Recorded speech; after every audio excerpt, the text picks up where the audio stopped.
रिश्ता। प्रस्तावना: यह कहानी संध्या राजवंशी की है, जो एक अमीर और घमंडी व्यवसायिक परिवार की इकलौती बेटी है। उसके पिता विजय राजवंशी एक बड़े उद्योगपति है, जिनके लिए प्रतिष्ठा और पैसा ही जीवन का सबसे महत्वपूर्ण हिस्सा है। संध्या भी अपने परिवार की तरह घमंडी और कठोर स्वभाव की है। दूसरी ओर विवेक शर्मा एक साधारण, ईमानदार और मेहनती युवक है, जो एक छोटे से कस्बे में एक स्कूल टीचर है। उसकी दुनिया प्यार, आत्मसम्मान और ईमानदारी पर टिकी है। हालातों के कारण विवेक और संध्या की शादी हो जाती है, लेकिन इस शादी को संध्या कभी भी स्वीकार नहीं करती।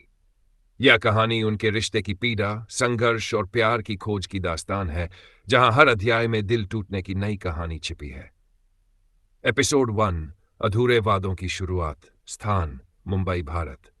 संध्या का परिचय। संध्या राजवंशी एक सफल बिजनेस वुमन है, जो अपने पिता की company Rajvanshi group of industries में मैनेजिंग डायरेक्टर के पद पर कार्यरत है।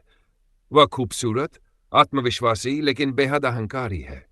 उसे लगता है कि दुनिया में हर चीज को पैसे और ताकत से खरीदा जा सकता है। विवेक का परिचय।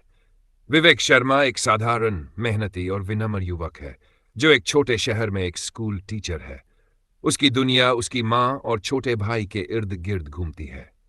वह अपनी जिंदगी की छोटी छोटी खुशियों में खुश रहता है और अपने सपनों को अपने संघर्षों के साथ जोड़ता है। कहानी की शुरुआत। विजय राजवंशी का व्यवसाय एक बड़े घाटे में चला गया। अपने व्यवसाय को बचाने के लिए उन्होंने अपने पुराने दोस्त मोहन वर्मा से मदद मांगी। मोहन एक सफल कर्जदाता था, लेकिन उसने एक शर्त रखी। उसकी बहन का बेटा विवेक, जो एक गरीब लेकिन ईमानदार युवक था, संध्या से शादी करेगा।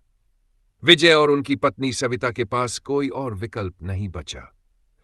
उन्होंने अपने परिवार की प्रतिष्ठा बचाने के लिए यह रिश्ता स्वीकार कर लिया। संध्या इस शादी से बेहद नाराज थी, लेकिन वह अपने माता पिता की प्रतिष्ठा को बचाने के लिए मजबूरी में शादी के लिए राजी हो गई। शादी का दिन। शादी के दिन विवेक एक साधारण परिधान में आया, जबकि संध्या ने एक महंगा डिजाइनर लहंगा पहना था। शादी में सिर्फ व्यवसाय से जुड़े लोग थे और विवेक के परिवार को पूरी तरह नजरअंदाज कर दिया गया था। विवेक को महसूस हो गया था कि यह रिश्ता सिर्फ एक समझौता है। संध्या ने उससे सीधे कहा, संध्या, मैंने यह शादी सिर्फ अपने माता पिता के लिए की है। मेरे लिए तुम कभी कुछ नहीं हो सकते। बेहतर होगा कि तुम अपनी औकात में रहो। विवेक यह सुनकर स्तब्ध रह गया, लेकिन चुप रहा। उसके मन में अभी भी उम्मीद थी कि समय के साथ चीजें ठीक हो जाएंगी। शादी के बाद की जिंदगी। शादी के बाद संध्या और विवेक का जीवन और भी मुश्किल हो गया। संध्या अपने माता पिता के आलीशान बंगले में रहती थी, जबकि विवेक को एक छोटे से गेस्ट हाउस में रहना पड़ता था। विजय और सविता ने विवेक को कभी भी अपने परिवार का हिस्सा नहीं माना। समाज में वे उसे हमेशा गरीब दामाद कहकर नीचा दिखाते। संध्या भी हर मौके पर विवेक को ताने मारती और उसे उसकी गरीबी का एहसास दिलाती। तुम जैसे लोग सिर्फ सहानुभूति के लायक होते हो, प्यार के नहीं। विवेक अपने आत्मसम्मान के साथ संघर्ष करता रहा। उसने सोचा कि शायद मेहनत और ईमानदारी से वह संध्या का दिल जीत सकेगा। उसने एक स्कूल में पढ़ाने की नौकरी शुरू की और अपनी मेहनत से बच्चों के जीवन में बदलाव लाने लगा। विवेक ने कई बार संध्या को अपनी सच्चाई और प्यार समझाने की कोशिश की, लेकिन हर बार उसे अपमान और ताने ही मिले।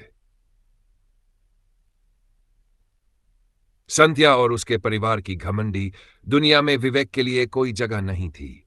हर दिन नए अपमान और पीड़ा की एक नई कहानी लिखी जाती। संध्या के माता पिता ने कई बार संध्या को विवेक से तलाक लेने का सुझाव दिया, लेकिन उसने समाज में अपनी छवि बचाने के लिए ऐसा नहीं किया। अधूरी चाहते।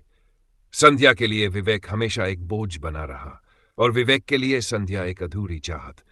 उनकी जिंदगी दो विपरीत ध्रुवों की तरह चलती रही।